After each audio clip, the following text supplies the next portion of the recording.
Hi, I'm Tom Scarpello of Revology Cars. So the holidays have come and gone, and that can only mean one thing for car people, and that is the auction season is here.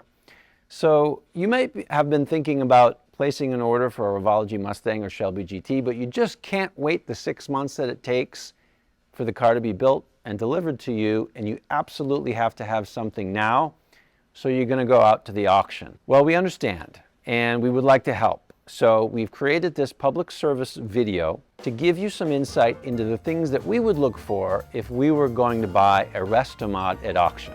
Now, this is not intended to be a comprehensive guide to buying a used car or to buying a car at auction. We're only going to talk about things that are unique to Restomods, what you should be looking for in a Restomod. So let's get started. So buying a Restomod at auction, so the first thing you have to consider, there's a certain amount of risk, because at an auction typically you can't drive the car. The test drive will tell you a lot about how a car is put together. If you can't test drive it, it really puts you at a disadvantage. But there are some things that you can do that will help to identify potential problems even without a test drive. So the first thing that you have to consider on a Restomod, absolutely critical, is clearances. Because on a Restomod, you have a combination of components that was not designed to be used together. And it's typically a larger modern component that has been adapted to this smaller vintage architecture, and that can often create a clearance problem.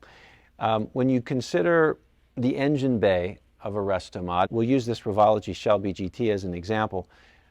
This car has a Coyote engine, which is significantly larger than the original pushrod engine, and so there's a lot of very, very tight clearances. You have to consider that the engine is going to torque slightly when it's running. So even though you have a little bit of a clearance to, say, a brake master cylinder or to some other component, that gap is going to be closed up when the engine torques over. Now, on the body itself, you'll want to look at gap and flushness. And I would say it's always a good idea to invest in a set of gap gauges. So this is a set of gap gauges that we use here at Revology Cars. It's actually a Volkswagen part. It's part number 3371. You can find these online. They're maybe 25 bucks a set. Each gauge is a different thickness, and they're color coded so that they're easy to locate. But really, I think it's worth investing in, a gap gauge.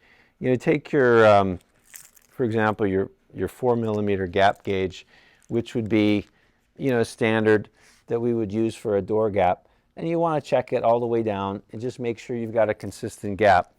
The flushness is also important. You want to have a flush panel, or you want the leading panel to be slightly outboard. You never want the trailing panel to be outboard, because that can create wind noise. So leading panel slightly outboard is good, or flush, and you'll want to check all your gaps throughout the car and just make sure that everything looks tight and it's very consistent. You'll also want to consider Weatherstrip, window seals, for example, because if the windows don't fit tightly to the Weatherstrip, then that'll create wind noise. So one thing that a lot of people use is the dollar bill test. You should be able to pull the dollar bill out. It's tight, but it's not, super tight, and you clearly don't want it to be loose, because then you don't have a good seal. If you could get underneath the car, that would be really, really ideal. However, in an auction environment, that might not be possible. But there you can really get a good sense of the clearances. And if you've got clearances that aren't quite adequate, they'll become really apparent. Exhaust is one area that often creates problems. Thankfully, an exhaust problem is generally not too difficult to fix. And by problems, I mean the exhaust, expanding and contracting. When it expands, it might make contact. Also, the engine torquing a little bit causes the exhaust to move. So you might have a certain condition, that causes the engine to torque and the exhaust might make contact. But again, that's generally fairly inexpensive to fix. You can often find marks on the underside of the car that show that where the exhaust made contact. And then I think, just look generally at the tidiness of the installation. If it looks, if the welds are done nicely and, if the fasteners are marked, it just shows an attention to detail that, someone was really, being thoughtful about how they put together the car and they didn't just kind of slap it together. But clearances really are going to be super critical. Now, another area that Restomod builders often have problems with is tire clearance. Because normally they would like to get a much bigger wheel and tire package than was originally available on the vehicle. So often you'll find evidence of tire rubbing around the outside. And you can also see that on the inside of the fender or the quarter panel.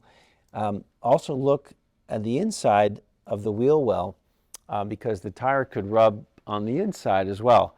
And sometimes what you'll get is when a car is going around a corner and you get a little bit of lateral G, your suspension is going to move side to side slightly, and that could cause the inside of the tire to rub up against the inner wheel house, and that'll cause a mark. And you don't want tire contact ever in any condition for any reason. So that's important.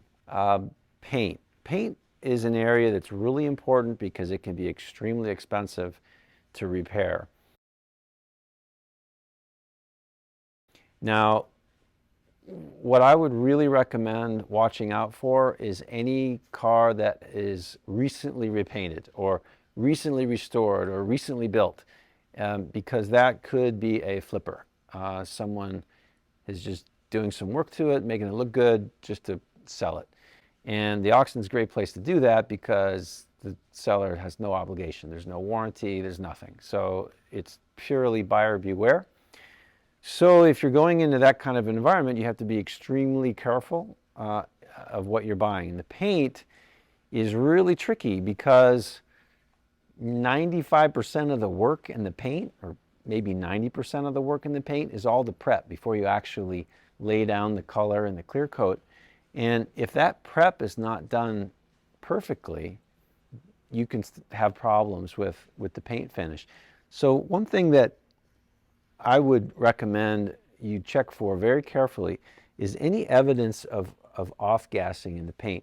And where you can see this often is on the horizontal surfaces, because these are surfaces that tend to get more heat. They'll get sunlight, and that'll cause that paint, that fresh paint, to start to off-gas. And you might see little tiny specks. They don't look like much, but those can potentially get much bigger, but I would be aware of that.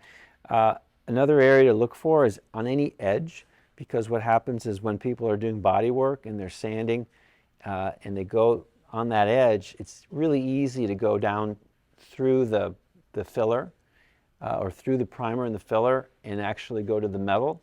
And then you have the potential for exposed metal to be there for some period of time. And that exposed metal, even if you don't see it, is going to start to corrode. And then if you apply primer over that, then now you've got corrosion that's already starting to happen, and it's got to go somewhere, and it's going to go through the primer and then through the paint and the clear coat. So very, very important to look extremely carefully at the paint, pay special attention to the edges, special attention to the horizontal surfaces.